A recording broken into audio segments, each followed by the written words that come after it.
From JBS Studios in Greater New York, this is the JBS News Update with Teisha Bader. I'm Teisha Bader with the JBS News Update for Tuesday, July the 14th, 2020. The Israel Ministry of Defense and Israel Aerospace Industries shared today that they received the first images from the Ofek 16 satellite, which was launched 1 week ago. The head of the Space and Satellite Administration, Amnon Harari, said the images we received from the satellite are of excellent quality.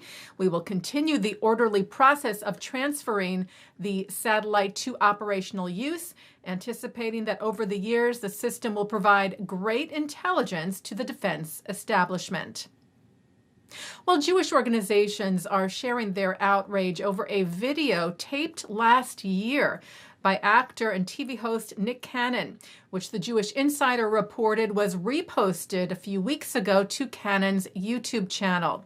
In it, Cannon refers to Jews and control, saying in conversation with former member of hip-hop group Public Enemy, Richard Griffin, that when we talk about the 6 corporations, when we go as deep as the Rothschilds, centralized banking, the 13 families, the bloodlines that control everything, even outside of America.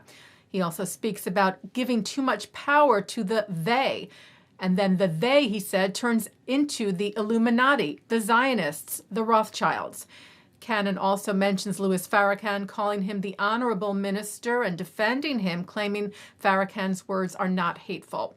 The American Jewish Committee tweeted that the actor spreading such anti-Semitic conspiracy theories to millions of his followers is abhorrent and unacceptable. CEO of the Anti-Defamation League, Jonathan Greenblatt, tweeted that it was truly disturbing that Cannon would use his platform to perpetuate false anti-Semitic conspiracy theories and lift up the vehemently anti-Semitic Louis Farrakhan.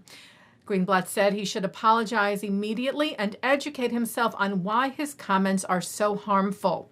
The Jewish Journal reported yesterday that Cannon later posted several statements in response to the condemnation, saying he has no hate in his heart, and writes, "I encourage more healthy dialogue and welcome any experts, clergy, or spokespersons to any of my platforms to hold me accountable and correct me in any statement that I've made that has been projected as negative."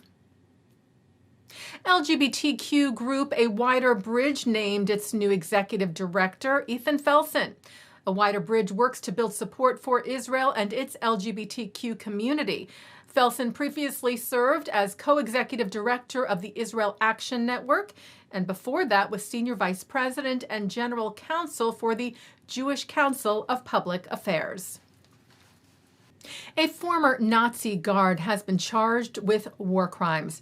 The now 95-year-old, whose name has not been released, was 19 when he worked at the Stutthof concentration camp in Poland.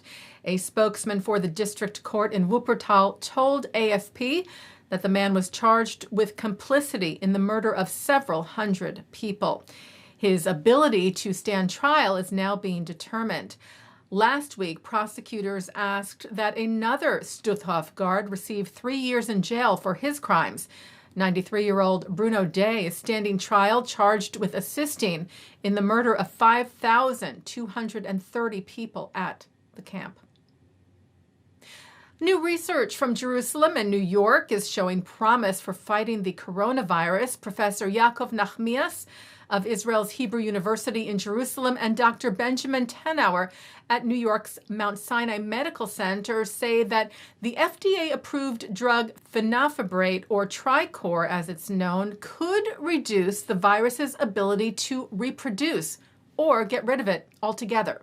The Jerusalem Post reports that the team is now holding animal studies in New York and hopes to begin clinical studies in the U.S. and in Israel in the next few weeks. Their study, by the way, is being published this week in Cell Press's Sneak Peek. Taking a look now at our programming for tonight on JBS for Tuesday, July the 14th. At 7:30, a look at free speech versus hate speech. At 8, Dan Shefet and Nadine Strassen debate how best to implement the First Amendment's free speech provision. That's from the 2020 AJC Global Forum.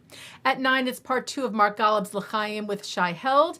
At 10, authors Mati Friedman and Nicole Krauss discuss writing about Israel.